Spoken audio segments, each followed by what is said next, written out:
Love this podcast? Support it and sponsor today. Simply head to ozcastnetwork.com for details. So recently we kicked off one of our biggest projects ever, Fresh Jobs. This is an online portal providing young people access to information they need to gain and retain employment. It includes career guidance, advice from industry experts and free resources. And today we're excited to be joined by Field Officer Michael Wilson and third-year Carpentry Apprentice Patrick Hann from HIA. Thanks so much for joining us, Michael and Patrick. How are you guys this morning? Good. Yeah, doing good, thanks, mate. Michael, can you please tell us a little bit about HIA Apprentices? What are you guys all about and what do you offer? Yeah, so basically we're a group training organisation. What we do is we're the employer of all of our apprentices.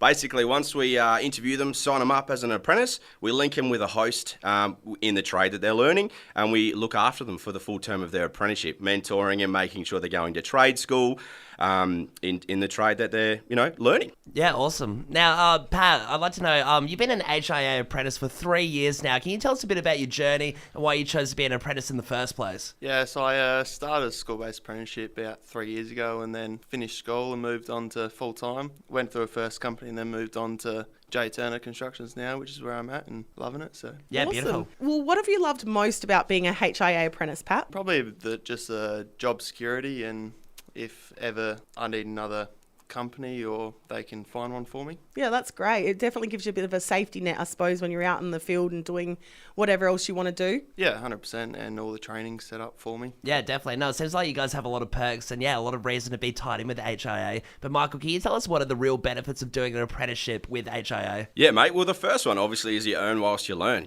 We pay the apprentices each week. They get money in their account, which is good.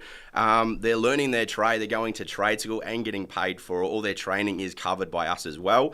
All of their safety equipment, we call it PPE, all of their safety gear is provided by us, so they don't have to worry about having earmuffs and providing those things themselves. They get ongoing support throughout the entire journey of their apprenticeship, which is, they have a single point of contact called a field officer, like myself.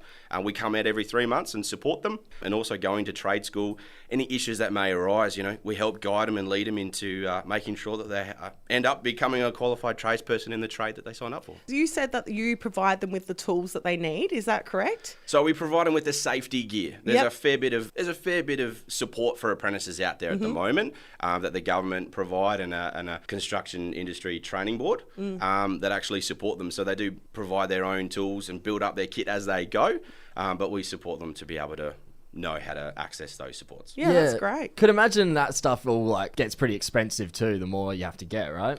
Yeah, absolutely. And each trade is a little bit different. Carpentry, there tends to be a fair few tools. I'm sure Pat's, got a fair few minuses in his bank account because he's probably nearly finished and he's had to buy all those expensive things. But there can be a fair amount of things that you need. And the more that the apprentices purchase, the more valuable they become. So absolutely. Now, Pat, not to stitch you up or anything, but all apprentices make mistakes. What's the biggest mistake you've made on a site?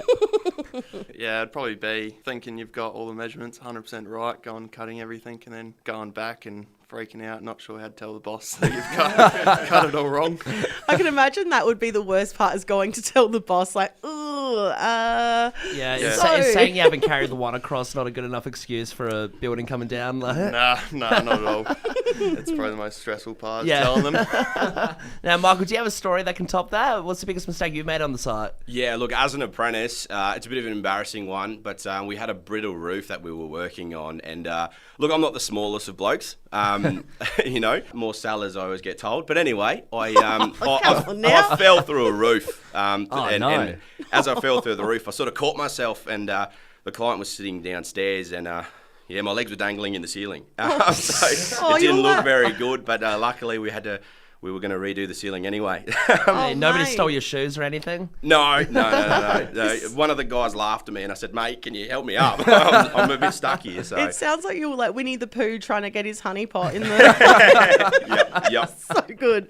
Michael, for all our listeners who are thinking about starting a building trade apprenticeship, tell us what makes a good apprentice and what you're looking for in applicants. Yeah, look, the feedback we get from a lot of our host employers is that they're really looking for a good character.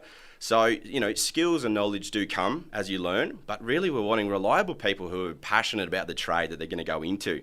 We don't want people who just want a job. There are plenty of other opportunities out there in the world to go get a job, and they're great. you've got to be dedicated to be in a trade. You know, I'm sure Patrick's figured that out now. You can't just, be willy-nilly. You've got to be dedicated. So really just a person of a good character with good intentions, someone who can rock up on time, be passionate, and really want to learn.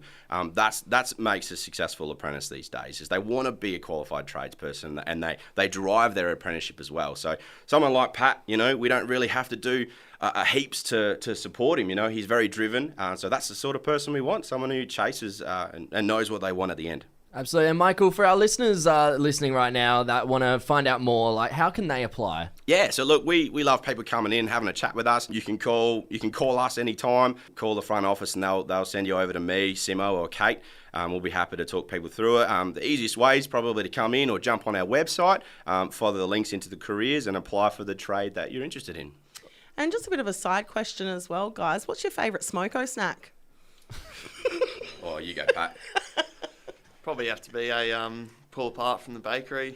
Yeah. Cinnamon pull apart. Yeah, Gorgeous. good Oh, I would probably have to say you can't beat a servo pie on your way to the next job site. Pie and a Fuick. Yeah, pie and a Fuick, mate. You can't beat it. call. Sitting on the milk crate. Oh, you regret it later, but it's great in the moment. Absolutely. Fresh 92.7 presents Resumaybe, kickstarting your career with fresh jobs. Yes, we are playing Resumaybe. So basically, boys, the way this game works is that you're about to read out a skill. Only one of us has this skill. The other two are lying rats. You just have to catch out the rats and figure out which one of us is telling the truth. So can you please read out the skill? All right, the first skill. I can make a mango latte. Mango latte. I'll go first. So Sure. my ex's mum was a really great cook, and she used to teach me heaps of stuff. Like, she taught me how to make risotto and also all different cuisines from different places in the world, a couple of nice Thai stir fries, and of course the mango lasso. I didn't even know if she said it correctly. Like, you can pick that apart. I think it's lassie. even know how to That's a say bit it. odd. You'd weird. make it, and she'd talk about it all the time, but you don't know how to Mate, we pronounce. put our own little spin on it. It's fine. Weird. I don't know. I think that's strange. Yeah, any follow-up questions there, boys? What are the ingredients? good Mango, one. coconut, other stuff, cream. Interesting. Is interesting, isn't it? Not Other filled stuff. with confidence, Pat. Not at all. Yeah, wasn't my best, guys. Yeah, guys, I worked at a Thai Indian restaurant down on Semaphore Road, and yeah, part of the staple on the menu was making a mango lassi. It's a dessert, traditional Indian drink, and I'd make it all the time. Were you ever a chef? Was I what? Ever a chef? Was I ever a chef? No, I just made the drinks. I was a waiter, so like that's a part of the job as well. I just made the drinks, so one of them was a mango lassi. It's nice. I love it. It's refreshing. What are the ingredients? And don't say what she said. Yeah, other stuff. Except for mango, maybe. It's cream, mango. You can do like a mango little container thing, and put it in a dash of water and a little bit of cinnamon. Cinnamon was a nice touch. I have no idea what this drink is. Do you? No. No. All right. Well, I used to work at a pub and we'd host curry night every Wednesday. So part of that deal was we made mango lassies at the bar for people that wanted it with their curries every Wednesday night. One of us, or two of us are rats. Who do you reckon? Think Or you're who do you reckon's telling you're the about truth? the only one that has said it right. Yeah. Yeah, There we go. I'll be honest. I think a curry goes with mango. Like, don't you reckon? Yeah, I could probably say so. Yeah, I mean, you have mango curry, don't you? You do. So- you do. Oh, yeah, I reckon we're going to go with you, mate. I reckon... All right. Well, Callum, do you want to reveal who was telling the truth? So it was me telling the truth. I did work at a Thai Indian restaurant. There were mango lassies there. I did like bullshit on the cinnamon a bit. To be fair, I forgot the ingredients and I just added cinnamon in, like you said, for a nice touch. It would be hard was to a good touch. It's hard to believe him though, because you wouldn't think that anyone would allow him to do food service. Yeah. No, you wouldn't. Thank you so much for joining us this morning. Michael Wilson and the third-year Carpentry Apprentice Patrick Hann from HIA. If you're interested, visit careers.hiaapprentices.com.au or call 83 405 900. Cheers, boys. Thanks, you. guys. Love this podcast? Support it and sponsor today. Simply head to AuscastNetwork.com for details.